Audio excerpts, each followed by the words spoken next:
Case வரும், பணம் வராது. கேஸும் வரும், பணமும் வரும். வேலையே பண்ணாமல் பணம் வரும். வேலையே பண்ணாமல் பணம் வரும். அதனால தான் நிறைய பேர் ஜட்ஜ் ஆக மாட்டேங்கிறாங்க. சும்மாவே எடுத்துகிட்டு வந்து பணம் கொடுப்பான். இப்போ ஏன்பா இவ்வளோ பணம் கொடுக்குற லெவலுக்கெல்லாம் கேட்க வேண்டிய, நம்ம சைடில் அப்படிலாம் கேட்குறோம், நார்த்துலலாம் அப்படிலாம் இல்லை. பட் இங்கே இன்னும் கூட அந்த கல்ச்சர், அந்த நம்மளுக்கான அந்த ஒரு ஒரு ஒரு டிசிப்ளின்லாம் இருக்குது. அதெல்லாம் அப்படியே நம்ம மெயின்டைன் பண்ணணும், ரொம்ப முக்கியம். நம்ம ஈட்டிக்காரன் இல்லை. ஈட்டிக்காரன் தான் இன்னொருத்தனுடைய ரத்தத்தை உறிஞ்சி எடுப்பான்.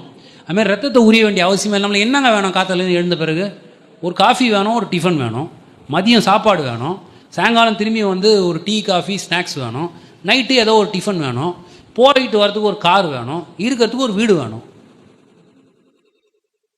மினிமம் நம்மளுக்கு என்னென்ன ஏசி இருக்குது, இன்னும் என்ன வேணும்? நம்மளுக்கு அப்படி தோணிடுச்சுன்னா நம்மளுடைய அட்டென்ஷன் வந்து நல்லது பண்ணணும், சரியாக செய்யணுன்ற ஒரு நோக்கம் வரும்.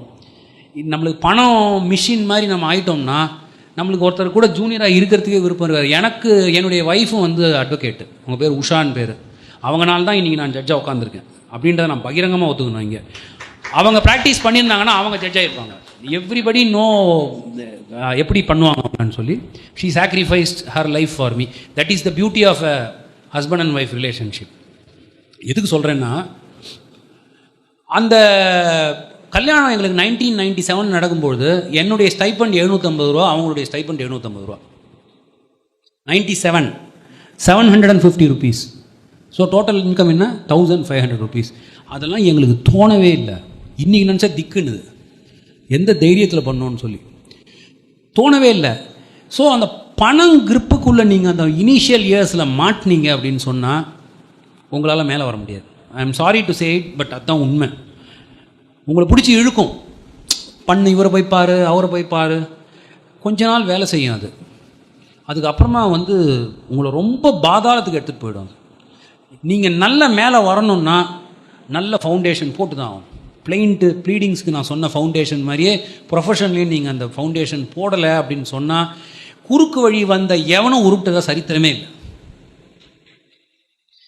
அவனும் அழிவான், அவன் குடும்பமும் அழியும். இதை வந்து நம்ம மனசில் வச்சுக்கணும். நம்மெல்லாம் திருவள்ளுவர் வாழ்ந்த நாட்டில் வாழ்ந்துக்கிட்டு இருக்கோம். நம்ம கம்பர் வாழ்ந்துக்கிட்டு இருந்த நாட்டில் வாழ்ந்துகிட்டு இருக்கோம். அவங்க எல்லாரும் முதல்ல பேசின பேச்சே ஒழுக்கத்தை பற்றி தான்.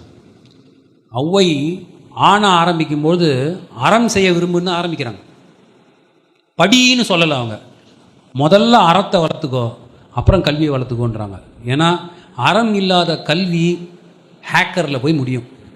இன்றைக்கி ஹேக்கர்லாம் யார் தெரியுமா? பெரிய இன்டெலிஜென்ட் ஆளுங்க.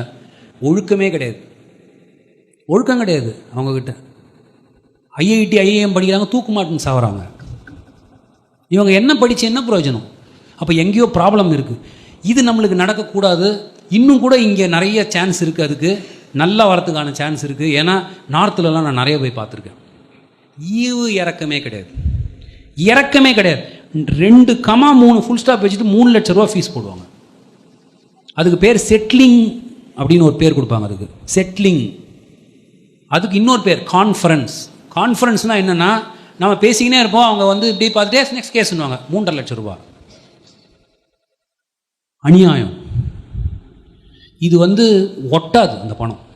அப்படி ஒரு பணம் நம்ம வச்சு தான் வாங்கணுன்ற அவசியமே இல்லை. நான் ஏன் இவ்வளவு ஸ்ட்ரெயின் எடுத்து 7 மணிக்கு உங்கள்கிட்ட இதை சொல்கிறேன்னா, நீங்கள் கேட்டது ரொம்ப முக்கியமான கேள்வி. இந்த கேள்வி, பணத்தை பற்றி யோசிக்காதீங்க. தானாக வரும் ஒரு ஸ்டேஜில். உங்களை எவ்வளோ பேர் இழுக்க ட்ரை பண்ணுவாங்க. இவர் போய் பாருங்கள், அவர் போய் பாருங்கள், இப்படி போய் பண்ணுங்க, அப்படி. எதுக்குமே விழாதீங்க. ஒரு நாள் உங்களுக்கு வந்து உங்களை அறியாமல் ஒரு பெரிய ஆஃபீஸே உங்களை சுற்றி உருவாயிருக்கும். அதுக்கு பண்ண வேண்டிய ஒரே வேலை, கன்சிஸ்டண்ட்டாக வேலை செய்யுங்க. எல்லாராலையும் வந்து கபில் சிபல் மாதிரியும் பராசரன் மாதிரியும் சோலி சொராப்ஜா மாதிரி இருக்க முடியாது. ஆனந்த் வெங்கடேஷ் மாதிரியும் சில பேர் வாழ்ந்தாகணும். எப்படி வாழ்ந்தாகணும்னா, கன்சிஸ்டண்ட்டாக பண்ணிக்கிட்டே இருக்கணும்.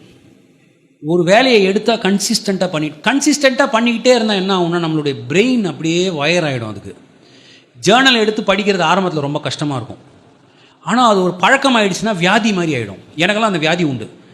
சனிக்கிழமை ஞாயிற்றுக்கிழமையெல்லாம் இந்த குவார்டர் அடிக்கிறவங்களுக்கெல்லாம் கை இப்படி நடுங்கும் சாயங்காலம் ஆச்சுனாக்கா. அது மாதிரி எனக்கு சண்டே அன்றைக்கி நடுங்கும். ஏன்னா அந்த ஜேர்னலை எடுத்து படிக்கணுன்றது அந்த லெவலுக்கு எடுத்துன்னு போயிட்டேன் நான். அதை இன்றைக்கி கூட நிறைய பேர் பெரிய ப்ளஸ்ஸாக பார்க்குறது, நான் இப்படி கை என்னுடைய பேடுக்கு போகும்போது ஒரு சந்தோஷமான விஷயம், நீங்கள் உங்களுடைய கை பேனாக்கு போகுது. அது I am very happy about that. At least நீங்கள் அதை எடுத்து எழுதுறீங்க பாருங்கள், அதுவே உங்களுக்கு ஒரு பெரிய ப்ளஸ். அதனால் கன்சிஸ்டண்ட்டாக பண்ணிகிட்டே இருங்க. நியாயமாக இருங்க. நியாயம்தான் உங்களை கடைசியில் எடுத்துகிட்டு போகும். குறுக்கு வழி எதுவுமே உங்களை கூட்டிகிட்டு போகாது. போகிற மாதிரி பண்ணி பாதாளத்தில் தள்ளி விட்டுருவோம் உங்களை.